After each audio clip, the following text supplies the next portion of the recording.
Good morning students, how are you? Fine, very good. चलिए बच्चा, हम लोगों ने एग्रीगेट डिमांड का चैप्टर स्टार्ट किया था। मैंने आपको एग्रीगेट डिमांड का मीनिंग बताया था, एग्रीगेट डिमांड के कंपोनेंट्स हम लोग कर रहे थे। एग्रीगेट डिमांड क्या होती है? Total expenditure that plan by people of country in accounting year. भी एक अकाउंटिंग ईयर में किसी देश के लोग, जनता जितना एक्सपेंडिचर करने का प्लानिंग कर रही है वो क्या कहलाएगा? Aggregate demand. ठीक है, आई होप कि मीनिंग क्लियर होगा आप लोगों को। इसके बाद हम कंपोनेंट्स पढ़ रहे थे एडी के। इससे पहले हमने बात पढ़ी थी कि एग्रीगेट डिमांड और कंजप्शन का डायरेक्ट रिलेशन है। जैसे जैसे हमारी इनकम बढ़ेगी वैसे वैसे हमारी कंजप्शन भी इंक्रीज होगी। ठीक है, हम लोग एग्रीगेट डिमांड के कंपोनेंट्स पढ़ रहे थे। इसको हमने 2 पार्ट्स में डिवाइड किया था, close economy, open economy. Close economy में कितने सेक्टर्स होते हैं? 2 सेक्टर भी हो सकते हैं, house hold and producer sector. Close economy में 3 सेक्टर भी हो सकते हैं, house hold, producer sector and government sector. आज का जो टॉपिक हम डिस्कस करेंगे वो रहेगा ओपन इकोनॉमी। क्लोज इकोनॉमी तक हम लोग पढ़ चुके हैं, ओपन इकोनॉमी। चलिए, टॉपिक है मेरे पास यहाँ पर components of AD in open economy. Open economy का मैंने आपको बताया था, ओपन इकोनॉमी कौन सी इकोनॉमी होती है? ओपन इकोनॉमी वो इकोनॉमी होती है जहां पर एक्सपोर्ट इंपोर्ट भी इंक्लूड होता है। ठीक है, जहां पर rest of the world sector भी क्या होगा? इंक्लूड होगा। वो इकोनॉमी क्या कहलाएगी? Open economy. सो यहाँ पर ओपन इकोनॉमी में एडी के कितने कंपोनेंट्स हो गए? ओपन इकोनॉमी में एडी के आपके 4 कंपोनेंट्स हो गए, C plus I plus G plus X minus M। Starting से देखिए, C मतलब कंजप्शन एक्सपेंडिचर, C मतलब कंजप्शन एक्सपेंडिचर। ठीक है, यानी हाउस होल्ड सेक्टर। C में क्या आएगा? हाउस होल्ड सेक्टर का कंजप्शन। I मतलब इन्वेस्टमेंट, इसमें क्या आएगा हमारा? प्राइवेट सेक्टर का इन्वेस्टमेंट। कौन सेक्टर का? प्राइवेट सेक्टर का। हाउस होल्ड का कंजप्शन, प्राइवेट सेक्टर की इन्वेस्टमेंट।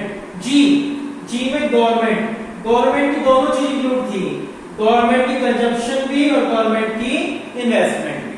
क्लियर है? आपको एक एक चीज बड़े आराम से बता रहा हूं कि सी में हाउस होल्ड का कंजप्शन, आई में इन्वेस्टमेंट, इन्वेस्टमेंट किसकी? Private sector. ठीक है, जी में गवर्नमेंट, इसमें गवर्नमेंट के दोनों चीज आएगी, गवर्नमेंट कंजप्शन भी आएगी, गवर्नमेंट की इन्वेस्टमेंट भी। एक्स मतलब एक्सपोर्ट, एक्स का मतलब क्या होता है? एक्सपोर्ट। एम का मतलब क्या होता है? इंपोर्ट। एक्सपोर्ट को एक्स से डिनोट करते हैं और इंपोर्ट को एम से। एक्सपोर्ट और इंपोर्ट का डिफरेंस, एक्सपोर्ट माइनस इंपोर्ट, वो भी इंक्लूड होगा कौन सी इकोनॉमी के अंदर? Open economy. यानी ओपन इकोनॉमी में C plus I plus G plus X minus M, इसको नेट एक्सपोर्ट बोलते हैं। क्या बोलते हैं? Net export. अगर मैं आपसे पूछ लूं कि आपको नेट एक्सपोर्ट निकालना है तो आप कैसे निकालोगे? एक्सपोर्ट माइनस में इंपोर्ट। एक्सपोर्ट में से इंपोर्ट माइनस करो तो आपका क्या आ जाएगा? नेट एक्सपोर्ट आ जाएगा। क्लियर है? बिल्कुल। अब आपको क्लोज इकोनॉमी में कंपोनेंट्स क्लियर होंगे, आपको ओपन इकोनॉमी के कंपोनेंट्स क्या होंगे? बिल्कुल क्लियर होंगे। चलिए, हमारा कंपोनेंट्स का टॉपिक खत्म हो गया है। अब हम नेक्स्ट टॉपिक कर रहे हैं कंजप्शन फंक्शन। ये आपको एग्जाम में ऐसे ही मिलेगा, एक्सप्लेन द कंजप्शन फंक्शन। ठीक है, मैं आप लोगों को 6 मार्क्स के अकॉर्डिंग क्या करवाऊंगा। यहाँ पर 2 टॉपिक रहेंगे आपके, एक कंजप्शन फंक्शन रहेगा, एक सेविंग फंक्शन रहेगा। सबसे पहले कंजप्शन फंक्शन, बहुत ही सिंपल सा मीनिंग है। Consumption function is a functional relationship between income and consumption. Income और कंजप्शन के रिलेशन को बोलते हैं कंजप्शन फंक्शन। ठीक है, इनकम एंड कंजप्शन के फंक्शंस को क्या बोलोगे? Consumption function. तो आपको पता है कि इनकम और कंजप्शन के बीच में कौन सा रिलेशन होता है? Positive relation. ठीक है। इनकम एंड कंजप्शन के बीच में क्या रहेगा, पॉजिटिव रिलेशन रहता है। इनकम बढ़ेगी तो आपका कंजप्शन भी बढ़ेगा। इस रिलेशन को क्या बोलते हैं, कंजप्शन फंक्शन। तो सिंपल सा मीनिंग है, consumption function is a functional relationship between income and consumption. Functional relationship between income and consumption is called consumption function. ठीक है, यहां तक आप लोग मीनिंग बता।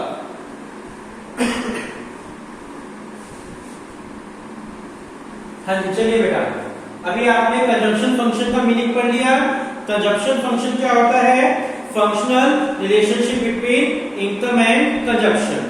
और इनकम और कंजप्शन के बीच में कौन सा रिलेशन होता है, पॉजिटिव रिलेशन। चलिए, मीनिंग लिखने के बाद आप फीचर्स लिखोगे। First feature, autonomous consumption. Autonomous consumption, हमारी इकोनॉमी में कंजप्शन कभी भी जीरो नहीं होती।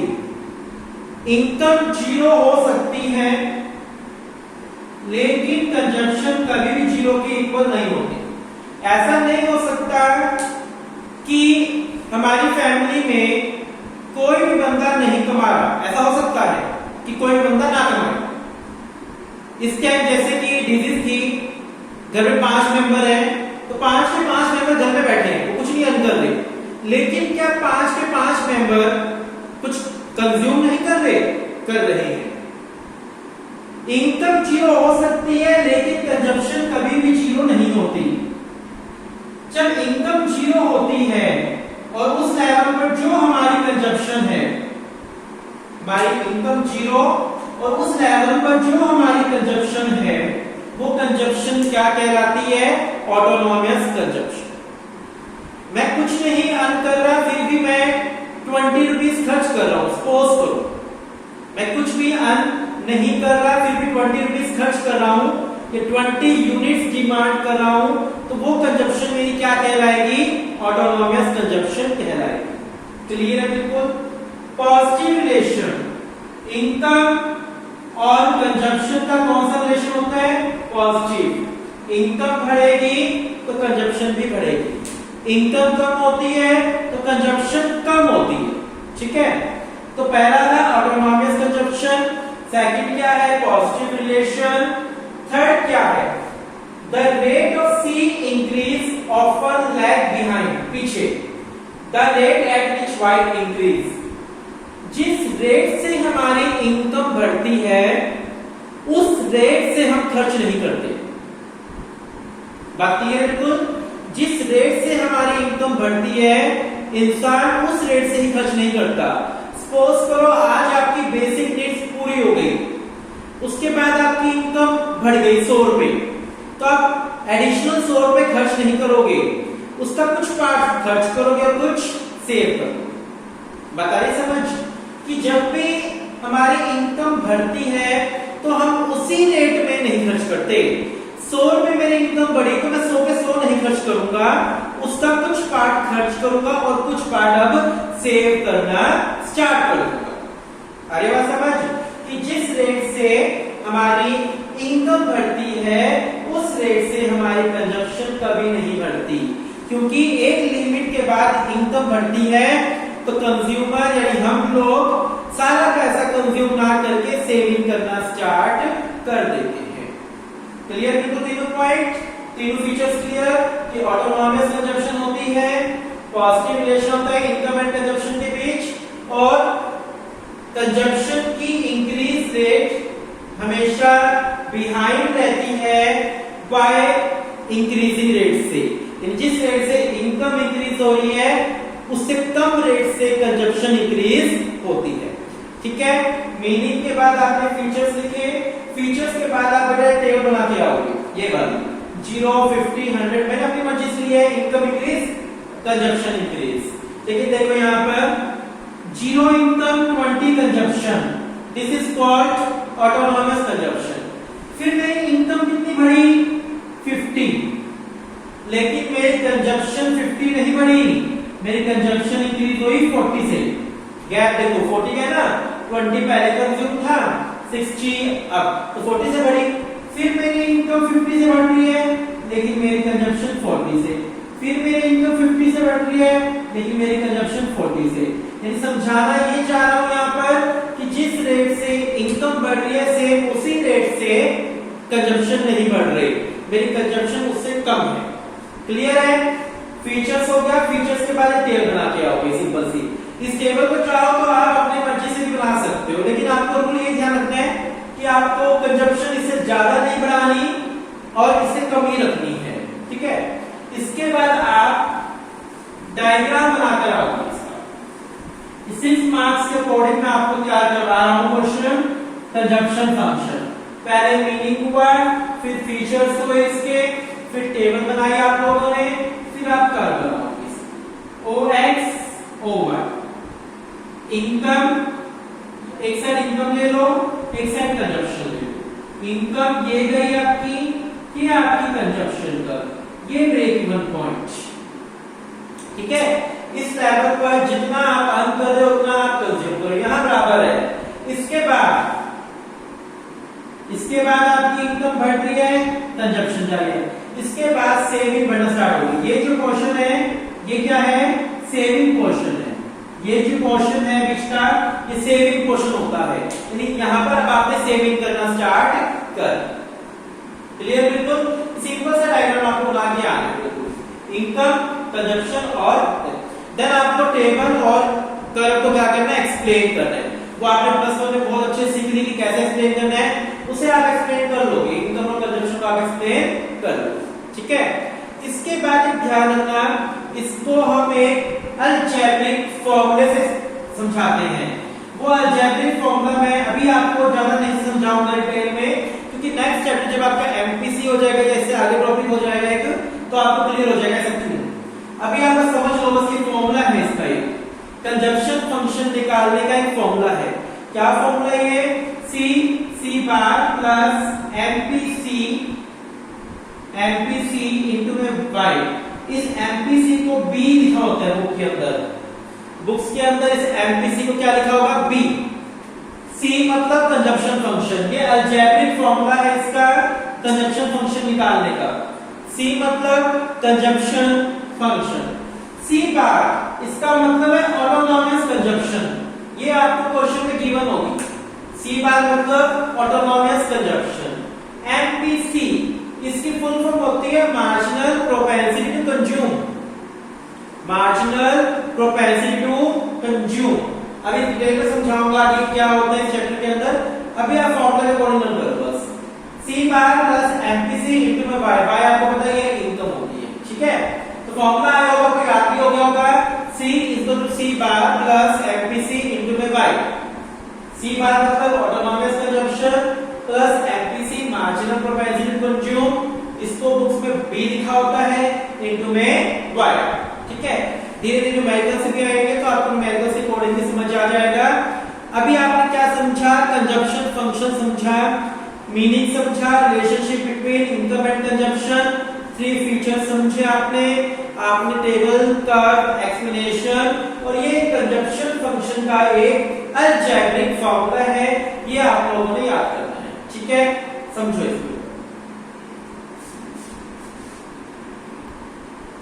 देखिए बेटा, यहाँ पर मेरे पास मैं इसका एक न्यूमेरिकल दे रहा हूँ, जो मैंने अभी आपको अलजेब्रिक फॉर्मूला बताया कंजप्शन फंक्शन का, उसी का एक न्यूमेरिकल दे रहे हैं हम लोग। ठीक है?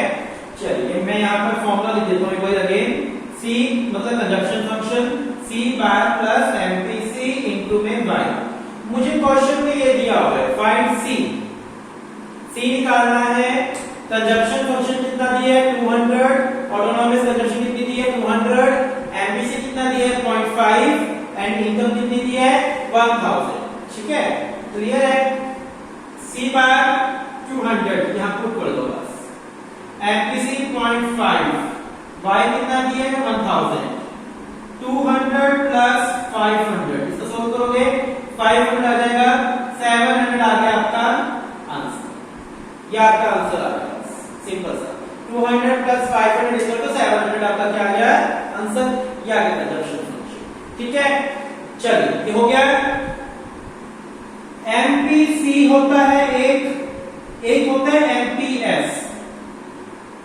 MPC होता है और एक होता है MPS। एमपीसी का मतलब मैंने अभी आपको क्या बताया, marginal propensity to consume. MPS का मतलब होता है मार्जिनल प्रोपेंसिटी टू सेविंग, ठीक है, मार्जिनल प्रोपेंसिटी टू सेविंग। यहां एक रूल होता है बेटा, MPC plus MPS equal to 1। ये रूल होता है कि इन दोनों का sum equal to 1। MPC plus MPS equal to 1, ये हमारा एक रूल होता है, MPC plus MPS equal to 1।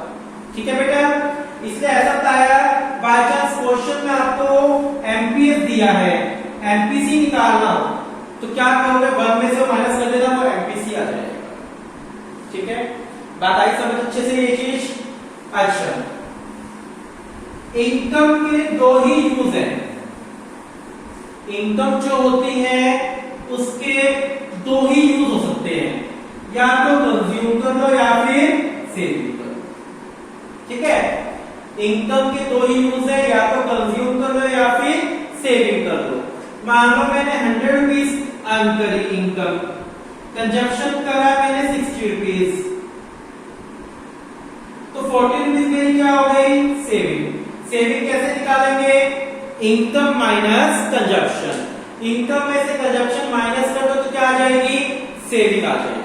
ठीक है, इनकम कभी नेगेटिव हो सकती है, मैं आपसे पूछूं इनकम नेगेटिव हो सकती है, नहीं, इनकम कभी नेगेटिव नहीं हो सकती बेटा। इनकम नेगेटिव क्यों नहीं हो सकती, क्योंकि ऐसा कभी नहीं होता कि हम किसी के काम भी करके आ रहे हैं और साथ में तो पैसे भी देके आ रहे हैं। मैं किसी के जॉब भी कर रहा हूं और वहां से पैसे भी दूं, ऐसा तो नहीं होगा ना। इनकम कभी भी नेगेटिव नहीं होती, कंजप्शन भी नेगेटिव नहीं होती, कंजप्शन नेगेटिव नहीं होती। कंजप्शन का क्या नेगेटिव होना है, कुछ निकाल के देखिए क्या। ठीक है, सेविंग, हाँ सेविंग नेगेटिव होती है। सपोज करो कि सेविंग नेगेटिव कब होती है, जब हमने कमाया कुछ नहीं, कंज्यूम कर रहे हैं, तो वो कहां से करेंगे, सेविंग से। यानी हमारी क्या डिक्रीज होगी, सेविंग, हम कुछ भी नहीं कमा रहे, जीरो इनकम, कंजप्शन कर रहे हैं, तो सेविंग हमारी क्या आ जाएगी, नेगेटिव। वो कंजप्शन कहां से कर रहे हैं हम लोग, सेविंग में से। देखिए कैसे, तो ध्यान रखना बेटा, इनकम कभी भी नेगेटिव नहीं होती, कंजप्शन कभी नेगेटिव नहीं होती, सेविंग नेगेटिव हो सकती है। मैंने यहाँ इनकम ली, यहाँ कंजप्शन, मेरी इनकम 0, कंजप्शन 20, मेरी इनकम 10, कंजप्शन 20 हो सकती है बिल्कुल। 0 माइनस 20 माइनस 20, 10 माइनस 20 माइनस 10 हो सकती है ना भाई। ये तो जरूरी नहीं है कि भाई मैं जितना कमाऊं उतना ही खर्च करूं, खर्च ज्यादा भी कर सकता हूं कमाने से। ठीक है ना, अभी हम कुछ दिनों से लोग बेरोजगार बैठे हैं घर पर, लेकिन खर्च तो कर रहे हैं ना, वो खर्च कहां से कर रहे हैं, सेविंग में से। तो सेविंग क्या हो रही है हमारी, खत्म हो रही है, डिक्लाइन हो रही है, नेगेटिव जा रही है। होप क्लियर, बिल्कुल ये अच्छे से क्लियर है चीज, यहां तक देखिए।